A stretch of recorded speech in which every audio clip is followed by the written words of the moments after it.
Welcome to the Desire Gap podcast. I'm Dr. Laura Juergens, multi-certified relationship coach, desire and arousal specialist, and former research professor. And this show exists for one reason. Desire discrepancy is one of the least understood experiences in long-term relationships, and most couples never get real tools to solve it. I created the Desire Gap Bridge method to change that. It is a practical, body-based approach for both partners without blame, shame, or pressure. If one of you wants sex and the other doesn't, you're exactly who this show is for. Let's get into it. Hello, and welcome to today's episode. We are talking today about touch aversion. When your partner's touch makes your skin crawl, and what actually helps with this. So, if your partner's touch makes you want to crawl out of your skin, or if you are the partner watching your person recoil when you reach for them, I want you to know something very important. This is not rejection. This is not about attraction. This is a nervous system response that is normal and protective and really common. So today I'm going to walk you through what touch aversion actually is, the many different reasons for it, and why your partner acting hurt about it is understandable, but also actually making it worse, and what actually helps. So regardless of whether you are the person who is pulling away, if you are a friend of somebody who has this and you've seen them do it and they don't know where to go, if you are the partner of somebody who's pulling away, I just want you to know that this isn't as horrible as it feels to everybody, and it is fixable. But it's actually not fixable by just talking about it. So it's really important to know how to fix it and who to go to work with this, because your general therapist is probably not going to have any idea. And that actually makes sense given their training and what they specialize in. So let's dive into what touch aversion actually is. That's what we're going to start with. It is when touch from someone, often our partners, and especially quote unquote nice touch or affectionate touch or sexual touch, feels wrong in your body. And it can feel like your skin is crawling, like you want to pull away or run for the hills. It can feel irritating even when it's gentle. It can even feel threatening even when you know you're safe. And it can also feel like being touched by a stranger, even when you know the person intimately. And here's what's wild, is it's often worse with gentle, loving touch than it would be with no touch at all or like firm touch. And this is now that doesn't mean go grabbing people who are having touch aversion. We're going to get into what to do about all this. But it's important to know that this is a nervous system response. Your body is in a protective state. It doesn't mean that you don't love your partner. It doesn't mean you're not attracted to them. It doesn't mean your relationship is doomed. And it doesn't mean you're a horrible person, either of you. It just means that your nervous system, your body, has learned for very real, valid reasons that this particular kind of touch is not currently safe. Okay, and that is actually functional. Your nervous system, your body is doing exactly what it's supposed to do, which is protecting you. The problem is, it is probably protecting you from something that is no longer happening, or from something that may not be happening right now. But your body hasn't yet gotten the message that it's safe to update the system. So a key point for partners who are listening, if your partner has touch aversion, I know it generally tends to hurt a lot. And I see you and I understand. What is challenging but very true, and it's really important for you to understand this, is that it's actually not a rejection of you. So it's really important to try not to make it about you and give them like the cold shoulder or act all hurt, because that signals to their body and their nervous system again that their boundaries are a problem and that whatever you want in the moment matters more than their perception of their safety. And frankly, that's not true. What you want in that moment does actually not matter more than their safety, right? And if you give them that signal, it will tend to make the body's reaction, that aversion, worse. What your partner really needs in this moment is your understanding that this is something they are dealing with. This is something that their body is doing on its own.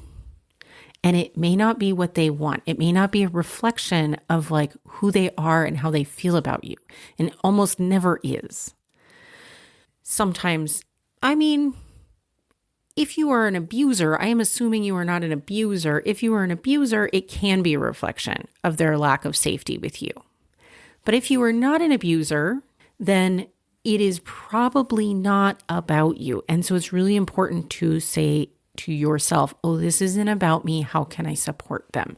And how can I show them that I respect whatever they need right now? Okay. So let's go into the next part. So that's what touch aversion is. Why does it happen? And what most people don't understand is that touch aversion doesn't just come from sexual trauma. So that's a common assumption. And it is one cause, but there are many causes. So let me walk you through them. Number one, disembodied consent. So this is really huge and almost nobody talks about it. Disembodied consent is what I call when your brain said yes, but your body said no, and you overrode it yourself. You overrode your body's signal.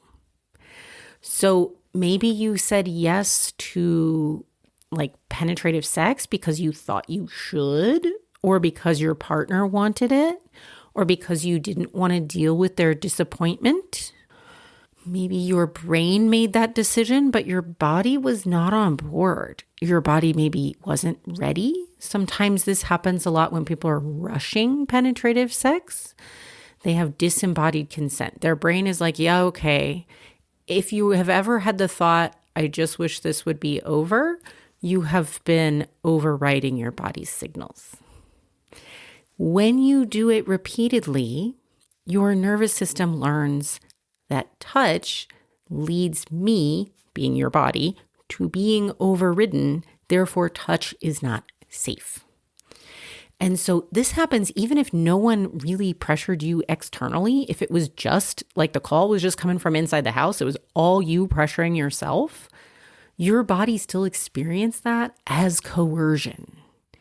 And now when touch happens, your body goes into protection mode. And it will do that despite what your brain is saying, because it doesn't trust your brain anymore. This is also actually the disembodied consent can also be one of the causes of pain with sex, but it is a major cause of touch aversion. All right, number 2, childbirth, young kids, breastfeeding. All right, moms out there, you are going to have a visceral memory of young children, even if your kids are grown up. This is a really common reason for touch aversion. Your body has been touched out. And tiny humans with urgent needs who treat you like a milk jug or are just all over you all the time, it is really common, normal, 100% understandable to get to a point where you were like, everybody just needs to get back off. Your body needs space and autonomy and hasn't gotten it for a while. And so touch from a partner, this can even happen with your kids.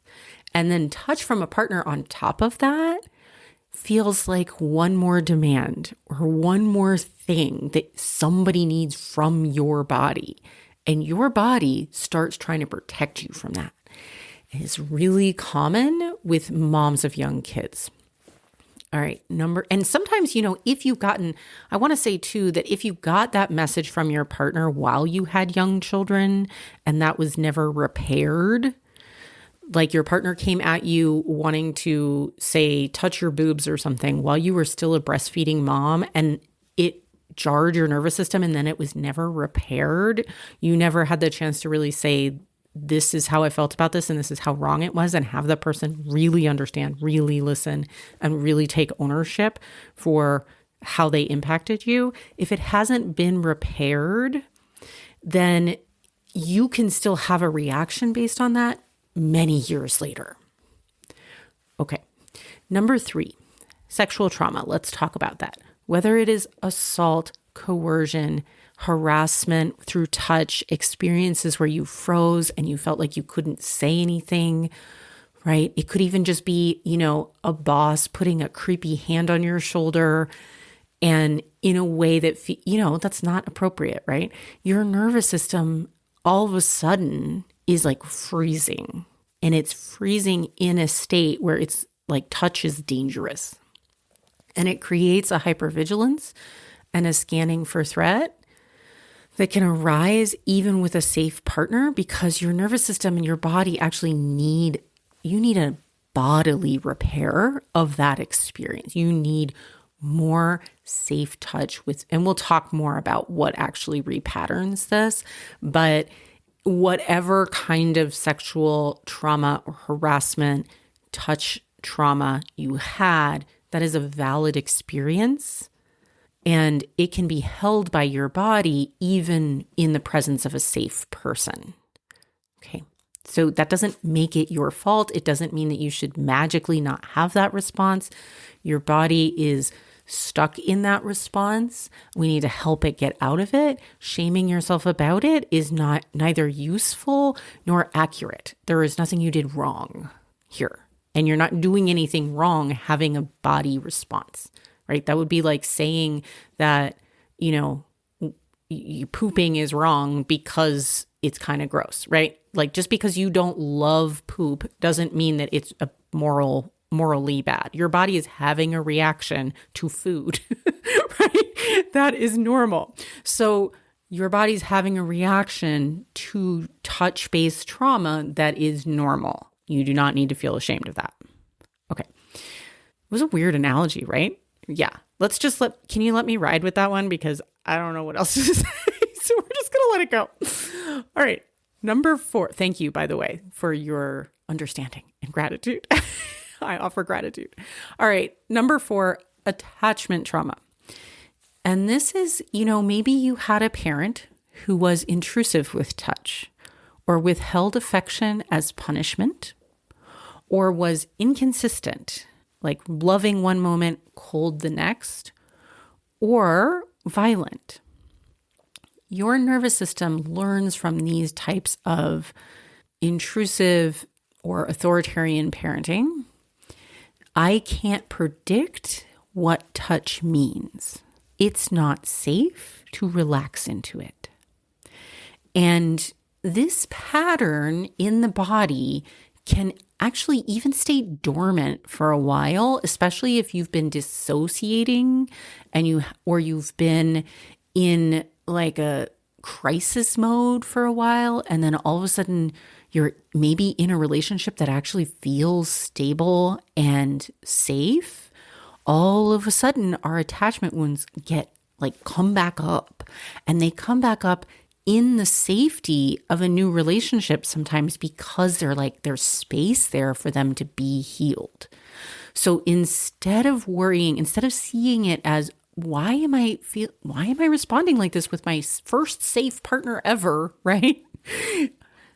Don't judge yourself for that. It actually makes sense that in safety, some of our prior trauma that we weren't able to access, it will come up through the body, sort of giving it to you as like, oh, here, now you have some space for this.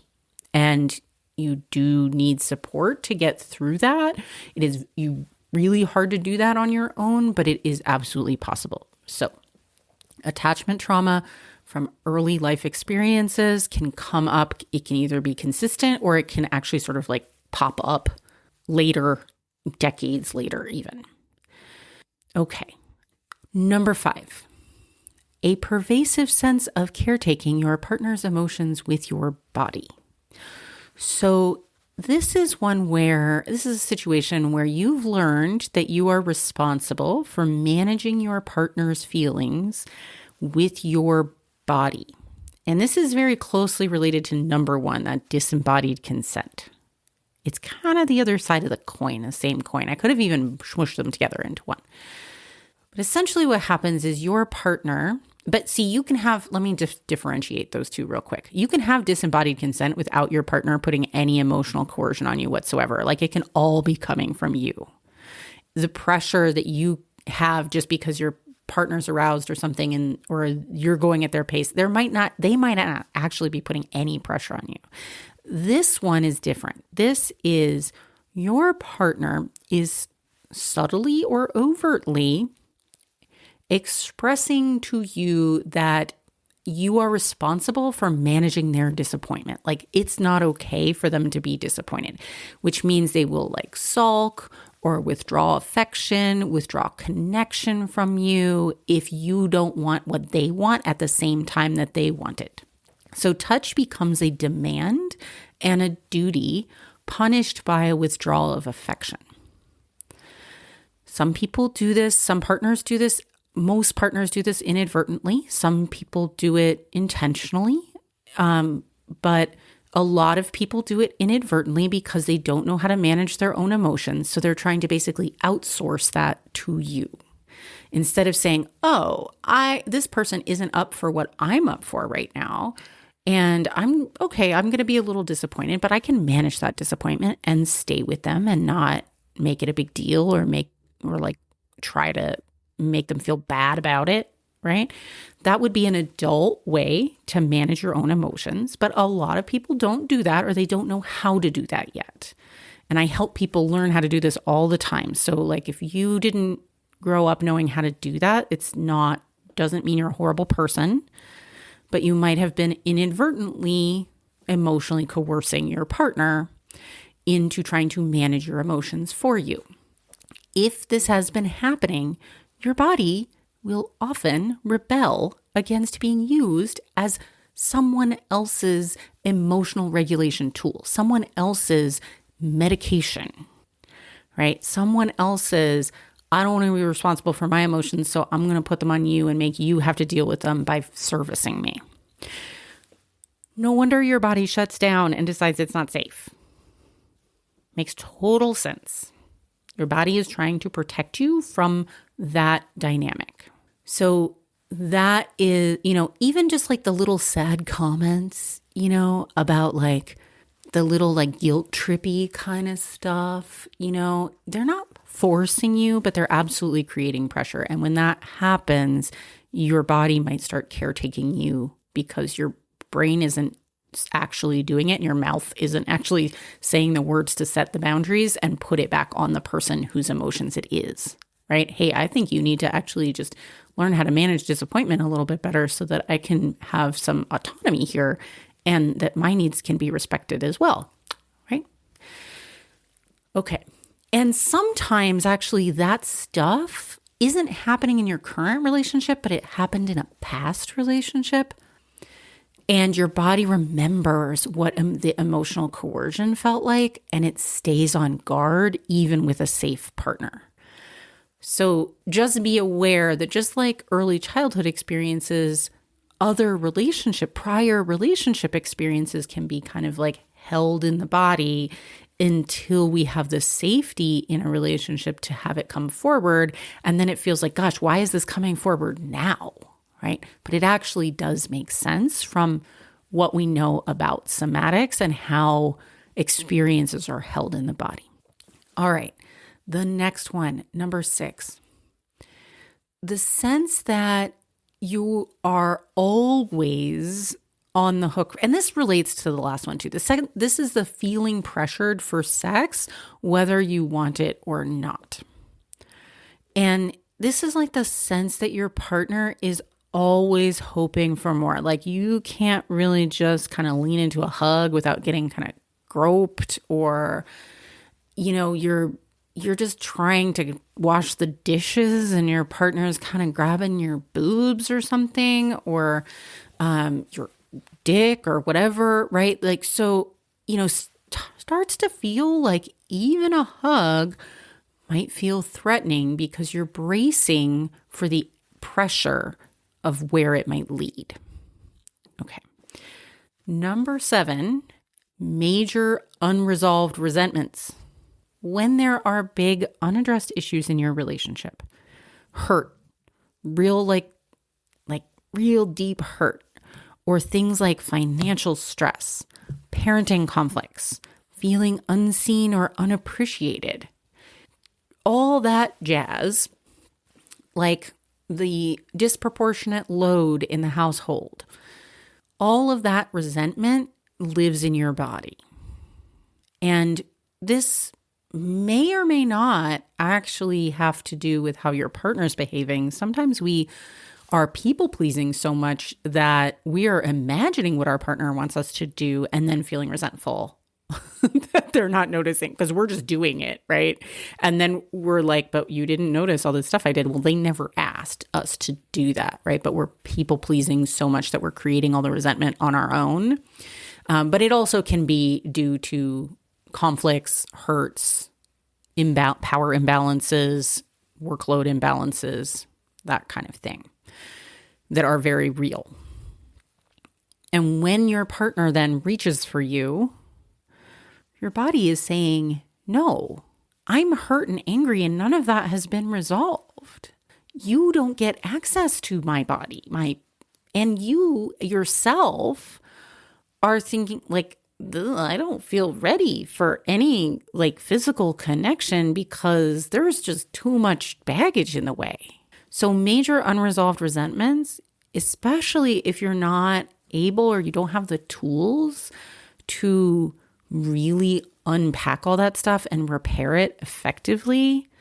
This is why I am a desire discrepancy coach, and one of my major, an entire half of my toolbox is all about relationship repair.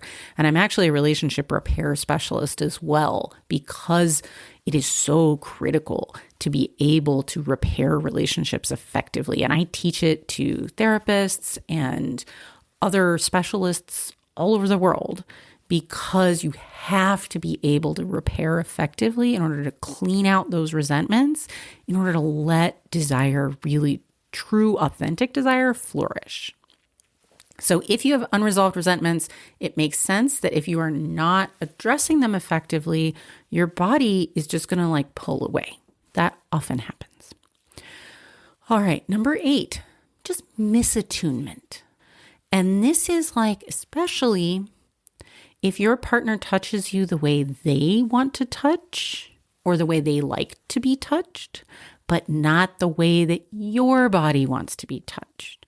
So if your partner has consistently touched you in a way that doesn't feel good to your body, like it's the wrong pressure, the wrong speed, the wrong location, the wrong timing, or it's repetitive. I can tell you a lot of people will try to touch their partner in this repetitive way that feels really gross to a lot of us. Your body will learn, if your partner is touching you in a way that your body doesn't like, it will learn, hey, this touch isn't for me. This touch is using me or trying to get something from me. Sometimes it's the performance of pleasure so that your partner can feel validated. Sometimes it's some sort of arousal response that your body is not going to give when that's not the right touch, right? And a lot of times it's because there hasn't been any real learning or communication about what your body does like. And sometimes that's simply because we've never really felt the permission or the time to do that. So that's, again, a lot of what I do in my practice with clients is help people feel entitled and know how to start exploring what their body actually does like. And if you have, and then there's a whole nother chapter of practice, right, on learning how to actually say that to somebody. Because for a lot of us, it'll actually literally get stuck in our throats because we haven't really fully de-shamed the idea of allowing our own preferences. I know it's crazy, but that is the case. And I was there. I was unable to say what I liked. I didn't know a lot of what I liked. And then when I did have something that I knew, I couldn't get it out of my face. Like I literally couldn't say the words. And I now can. I totally solve that. And I help a lot of people solve it, but it's not uncommon. So if you're the partner, it's not necessarily your fault that you're having misattuned touch. It may just be that you don't know what they actually like and they haven't been able to tell you. And so this is one of the ways that, it's not anybody's fault. There's no blame. There's no shame here. It's just a dysfunctional system based on how society doesn't teach us the stuff we need in order to be in relationship, which is why I have a practice. So misattunements are number 8. And then the last one I'm going to mention, I hope it's not actually happening to you right now, but it could have happened in the past or it could be happening right now. And that is abuse, physical, emotional, or verbal abuse. Your body, your nervous system are going to go into survival mode from abuse. It makes absolute sense. Touch from an abuser, even if it was a past abuser and they no longer are an abuser, or touch that reminds your body of that experience, can trigger protection. Of course it can. And so whether that emotional, verbal, physical, psychological abuse is happening now or it happened in the past, your body will remember until it gets a chance to repattern that. So those are the main causes, the 9 main causes. And here's the thing. Often touch aversion is a combination of multiple causes layered together. Sometimes it's just one, a lot of times it's multiple ones. And regardless of whether it's one or multiples, you actually can't just think your way through sorting it out. I want to give you the understanding here today, but I also want to be really honest with you that this podcast is not going to solve it, right? Understanding a problem does not actually solve the problem. Understanding why my car doesn't run does not actually make my car run. It's really important if you want to change this response, to work with someone who doesn't just talk with you about it. That is why most therapists are not going to be able to help you with this. You actually need someone who can guide you to practices and help you through practices at the pace of your body and not throw you too far into the deep end, because your body's not going to respond well to that either. We don't want to go past the comfort zone. We want to go just at the growing edge and help comfort the body. So it's actually a beautiful process of feeling great. This is one of the things, solving touch aversion is really fun because it's just this experience of more and more empowerment and pleasure. It's actually, we approach it by helping your body feel good in like little bitty ways, right? And really respecting its boundaries. And that feels delicious. So if you have touch aversion, don't be afraid. It's not like the solving of it isn't, like exposure therapy or something. Like if you have arachnophobia, one of the ways I don't think I could ever do this to anybody. This is just not how I operate. But one of the ways that people work with phobias, some therapists work with phobias, is by actually like exposing you to the thing you're terrified about. And that is not what you do with the body when the body is in protection mode. So don't be afraid and don't try to push yourself past what feels good. Okay. So if you've been to therapy and it hasn't worked, it is absolutely understandable and reasonable that it hasn't worked. It may help you make sense of it intellectually. You may be able to even map it back to your childhood or past relationships or your trauma. Awesome. That is valuable insight, but insight is not the same as repatterning. So it's really important to understand your nervous system, your body doesn't operate on awareness. It operates on experience. Your body actually needs new experiences to learn that touch can be safe, it can be wanted, it can feel nice on your terms, and it needs to discover what conditions for touch actually feel good to you. What type of pressure, location, timing, temperature, what kind of energy do you need from the person with you? Typically, you're going to need them to be really present and grounded and attuned and not like checked out or in their own head or anxious or any of those things. What kind of approach to the body feels good to you? And here's a really important thing, and it is a problem if you try to go about it the wrong way. Your partner cannot guide that discovery objectively. They're too close and too invested in the problem and too invested in the outcome. They want you to be not touch-averse soon, right? And it feels bad to them when you are, which is all going to communicate itself to your body and your nervous system constantly. So that's why I do not recommend trying to practice with your partner necessarily, unless it's very, very mild and your partner is able to understand exactly what they need to do. And I will tell you this in a minute. I'll go into some of the details. This is also part of the problem with therapists because most of them will not touch clients, even platonically with clothes on the way I do, or they will not know how to guide somatic discovery practices between two people either. They're trained to help you understand, not to help you repattern your body and your nervous system. And so that's the gap. And that's why therapy, if you've been to a therapist for touch aversion, it might have helped you understand, but it didn't actually make the aversion go away. And that's why you need a somatic specialist, somebody who can actually guide you through body-based practices to, help discover what your nervous system needs to feel safe and help you actually do that. Okay, so last part. What do we actually do about touch aversion? First, you need to discover what touch conditions your body can receive. Not what your partner wants to give, not what your brain thinks you should want. The brain needs to be thanked for its service, pipe down, go sit in a little, go have some coffee, brain. Go have a break, have a nap. Just be an observer. We need to help you discover what your nervous system actually experiences and your body experiences as safe and enjoyable. So here's what's really important before I give you a practice.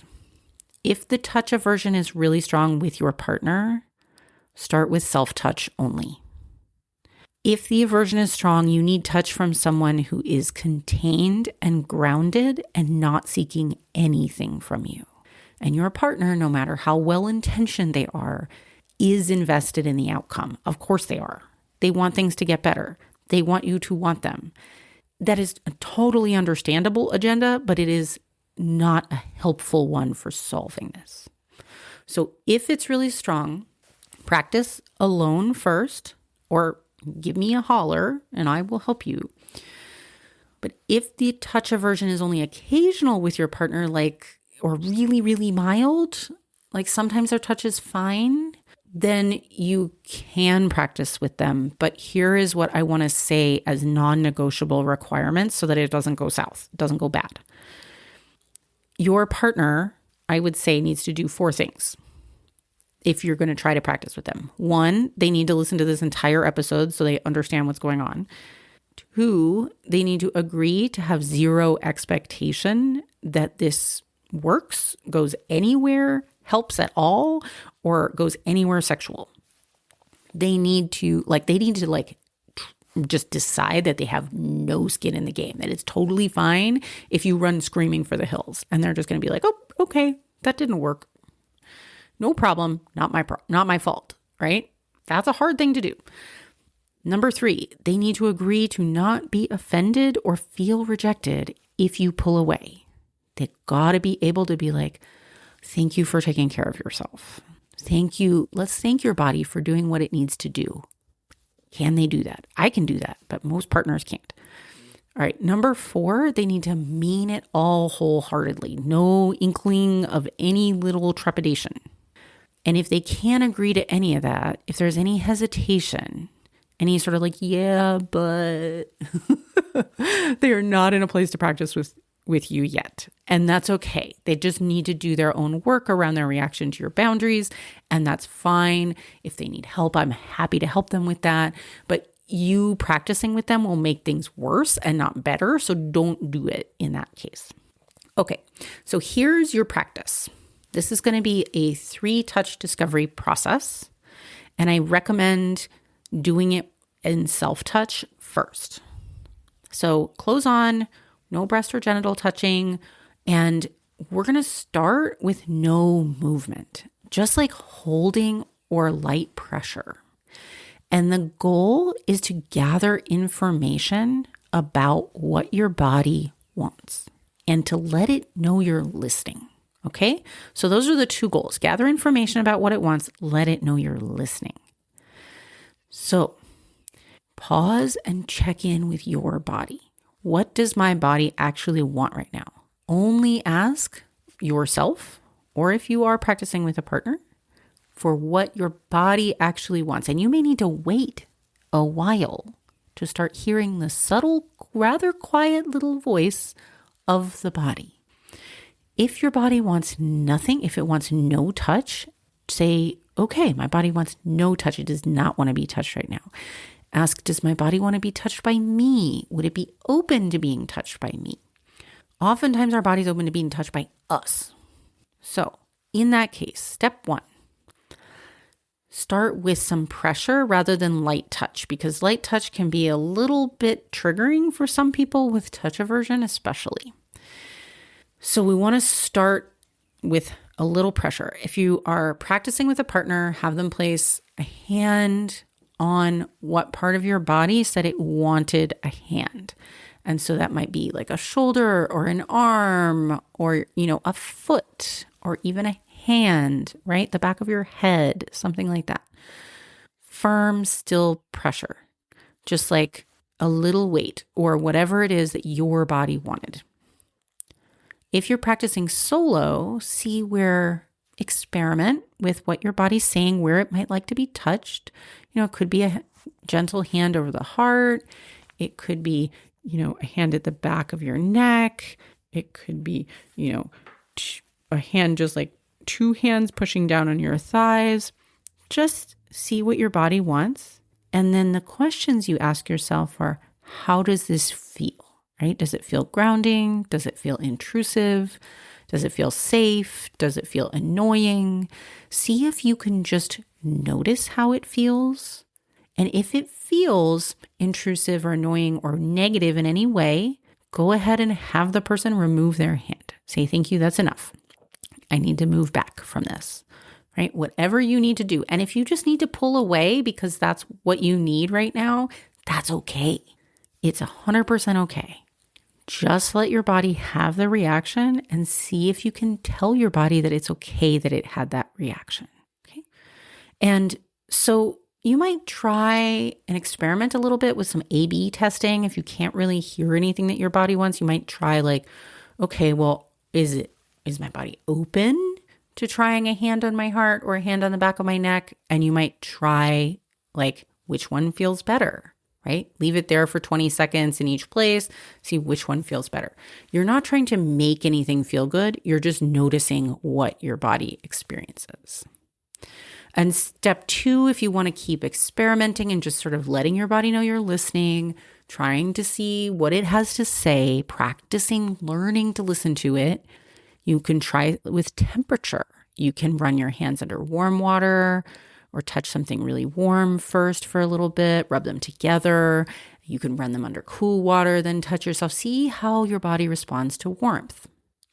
But again, don't push it, don't force it. You want to be really respectful of what it's telling you and let it know you're listening. Okay.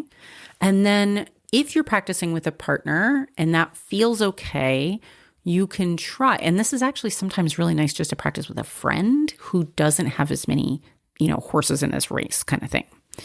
So you can try some self-initiated versus partner-initiated touch from them by actually placing their hand where you want it with the pressure and temperature you discovered that you like. So see if you placing their hand, having control of that helps your body relax, or you can try having them initiate it and see which feels safer and which feels better to you. But the point of this practice is to go really slowly and really listen. It's building the muscle of listening to your body. You're gathering data and you're starting to listen to your body instead of overriding it. And you might discover, probably will, that this is all harder than it sounds. Not because it's a super hard, like none of this is hard, right? I just gave you really simple things, but you might not know what your body wants. You might notice that you have a hard time hearing it. You might notice that you have a hard time not judging yourself, that all kinds of thoughts come up from your brain about it, right? That's okay. That's why most people need help with this. And I work with people in touch aversion all the time. It's actually pretty common, and it's a common part of desire discrepancy dynamics, because if you listen to that list of 9 things, there's a lot of things in there that overlap with desire discrepancies, and touch aversion is a key thing contributing to like what looks like low libido, right? It is a functional response to a sense of not being safe, and it usually kind of creates a bit of a dynamic because people don't understand it. Both partners need support to understand what's happening typically and how to help instead of accidentally making it worse. So I want you to know it's solvable and you don't have to figure it out alone. When you are ready to work with someone who specializes in the somatic methods for touch and desire that you need for this issue, please feel free to book a consultation. They're free. You can find the link in my show notes. You can go to my website and find the menu that says book a consult. It's all there. But just know that touch aversion, it's not permanent. Your nervous system, your body is protective right now because it needs to be for some good reason that it has. But it can also learn new information, and you can discover what touch conditions work for you. And that once you open up the things that your body finds good and pleasurable, it's actually one of the beautiful ways that having touch that feels good and pleasurable actually will heal you. It is, you can come back to wanted, desired, pleasurable touch on your terms. Okay, so it's not permanent, it's totally solvable, but you do need the right kind of support and the right sort of stepwise, one step at a time. Okay, resources for this episode are in the show notes as always, and I will talk to you next week. Hey, so if today's episode resonated, your next step is to grab my email newsletter at laurajurgens.com/libido. That's where I share what doesn't make it onto the podcast, exclusive content, first access to everything I'm offering, and real guidance on what support actually looks like. Start with the free guide when you get there. It is a really helpful directional starting point, not just random internet advice. So go to laurajurgens.com/libido, and I'll see you here next week.